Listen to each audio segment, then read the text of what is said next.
This is Red Magic. I wrote music and lyrics and book based on a Belgian play by Michel de Ghelderode called Red Magic. The setting, an old drafty house in Flanders. The time, late Middle Ages, very early one morning. The room is nearly empty, with very few pieces of furniture. On the floor in the corner of the room is a large chest, currently open. Hieronymus sits next to it, lit by a single candle.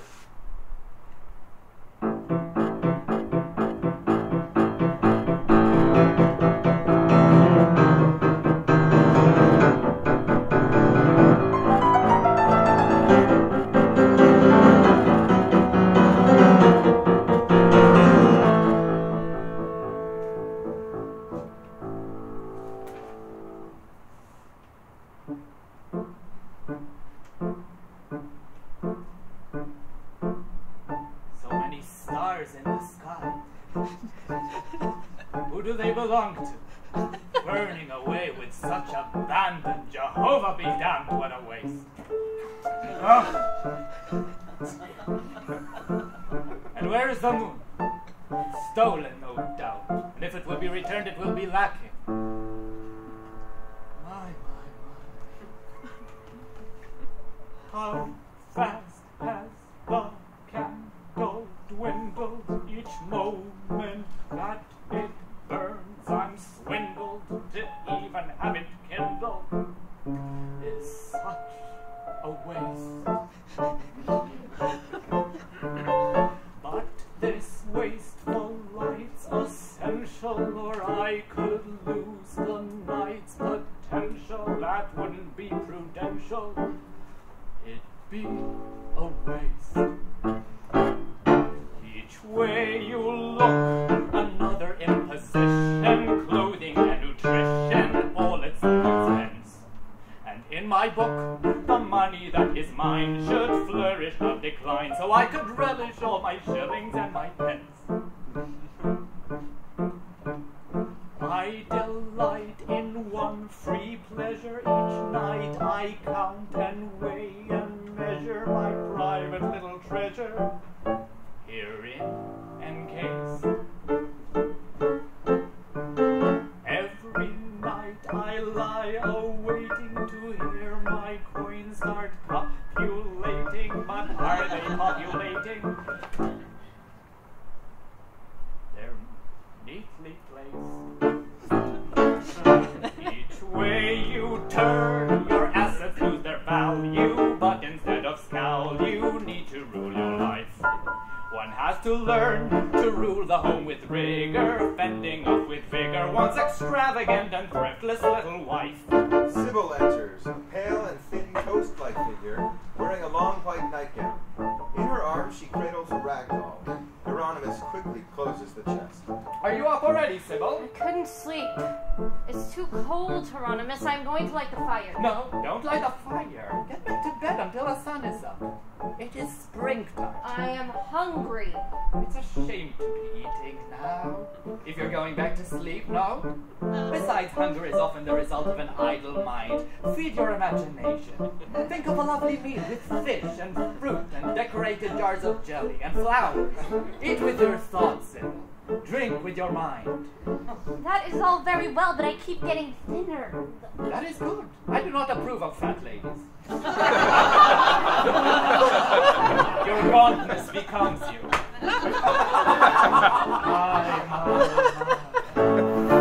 A pretty girl is quite a precious asset if you just repress its tendency to spend. But to append a lady to your gross might often bring you closer to a more substantial net worth in the end. A pretty girl that's added to your lot is worth just if she's not all morally debased, but chaste. So since we wed, I didn't touch her bed. I never even yielded to my urgings. Nothing's sure that she's a virgin, cause her value's high as hell. I bet the more I keep her celibate, cause otherwise it's just a waste.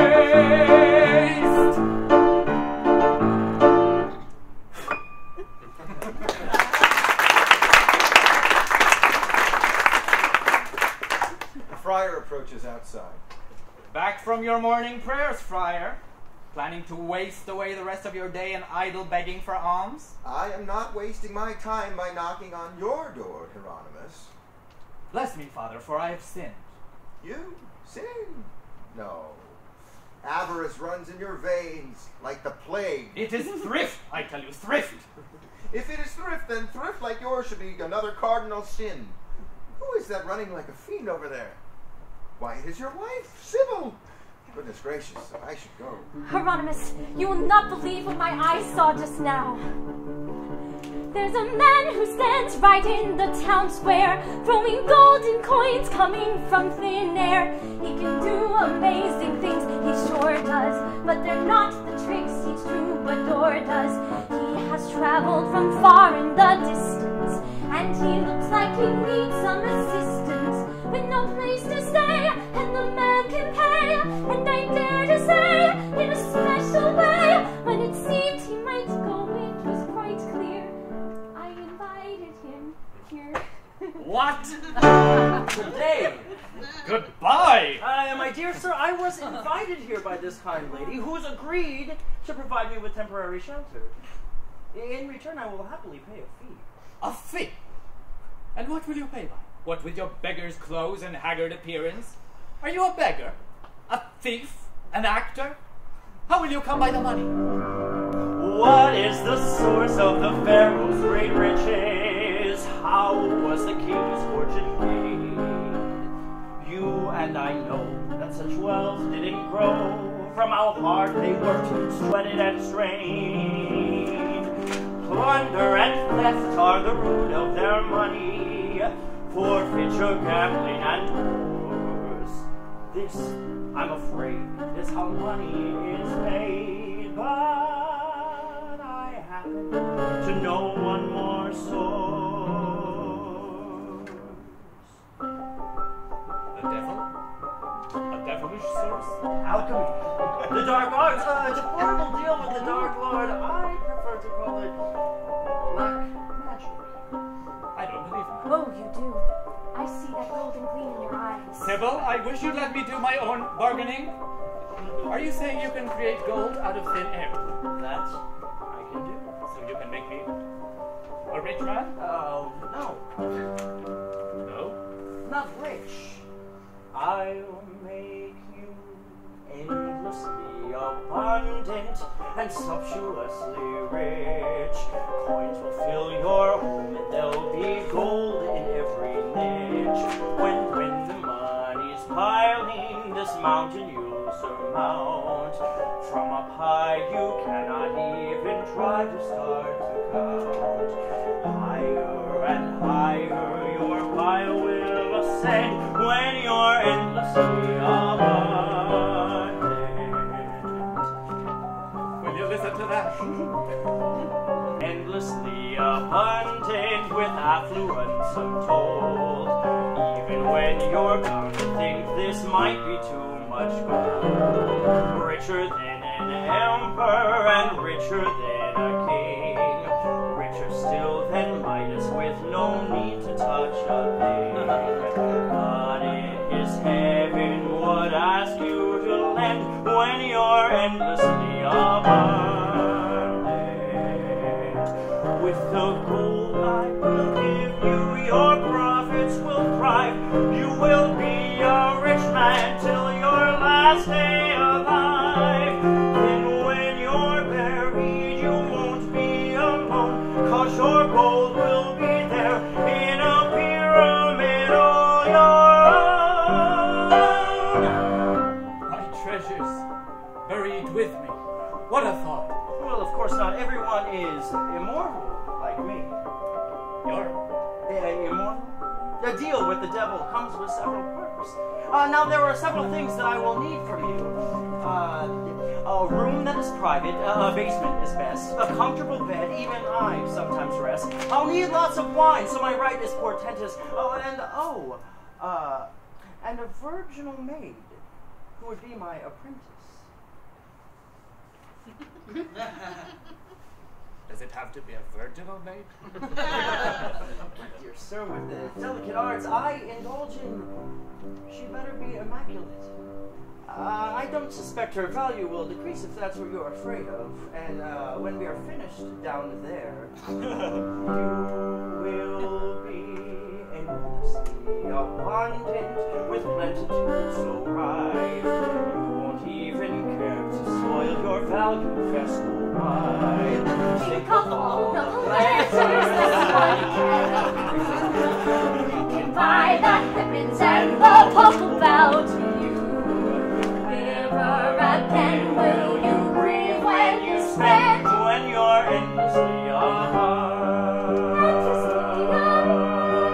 Endlessly apart.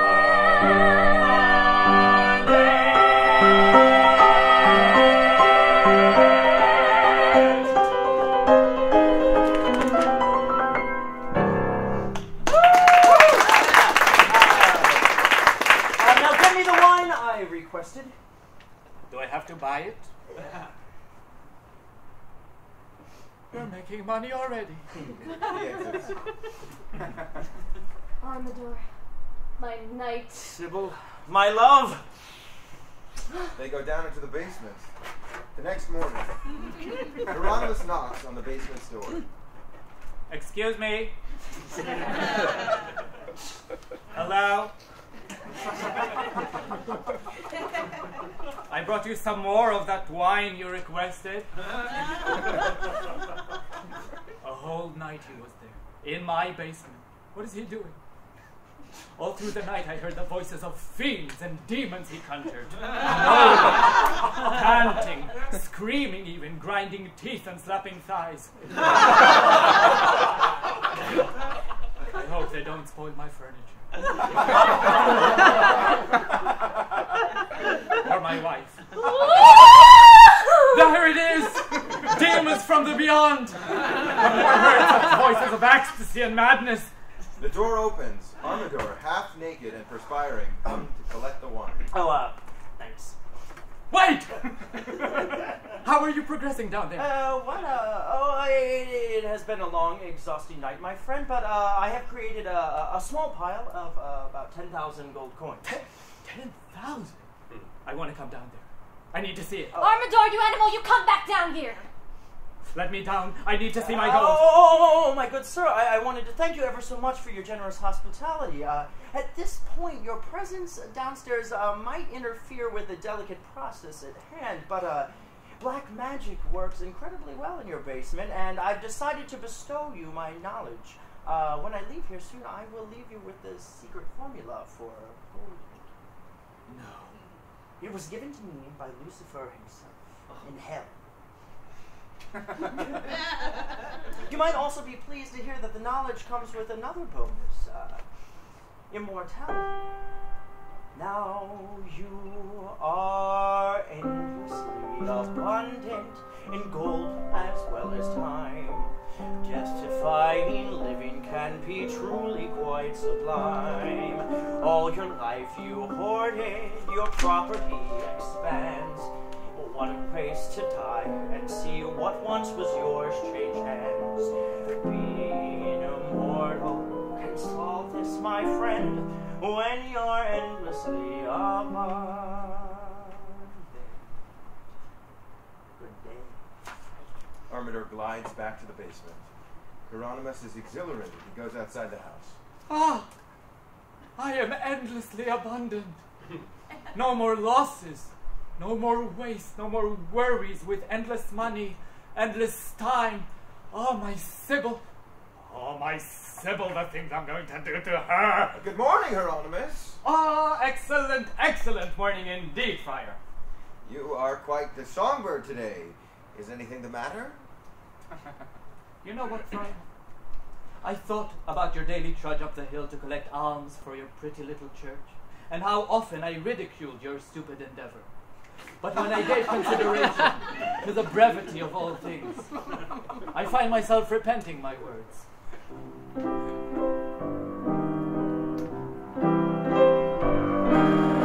Just one lifetime, all that we truly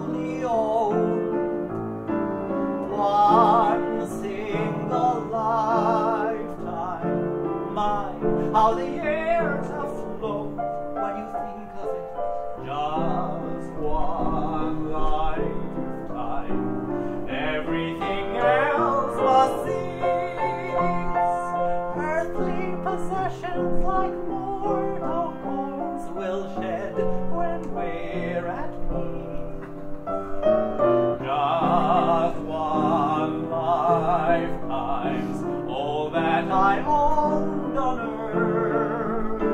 Once it is over, what is my money's worth? I decided that at last my one single life is through.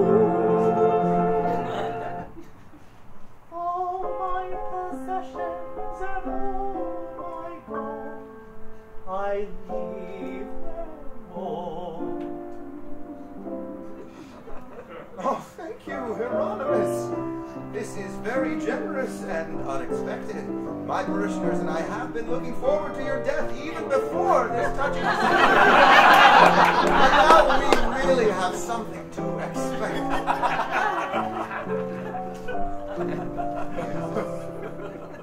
I hope you can hold your breath. Hieronymus returns to his home. The basement door is wide open. His treasure chest is open and empty. In the chest he finds a small note. The secret formula of golden immortality? He unfolds the note, sits on the floor next to the empty chest, and reads it. Dear Hieronymus, thank you for your lovely hospitality. The private room, the bed, and the endless wine you supplied really made our stay unique. Huh? We made some red-hot magic happen in your basement. And we took some of your money so we could raise our children. Mortal life isn't so bad, too. Yours. Mine. Just one lifetime. All that I own on earth. I need to measure what really is its worth.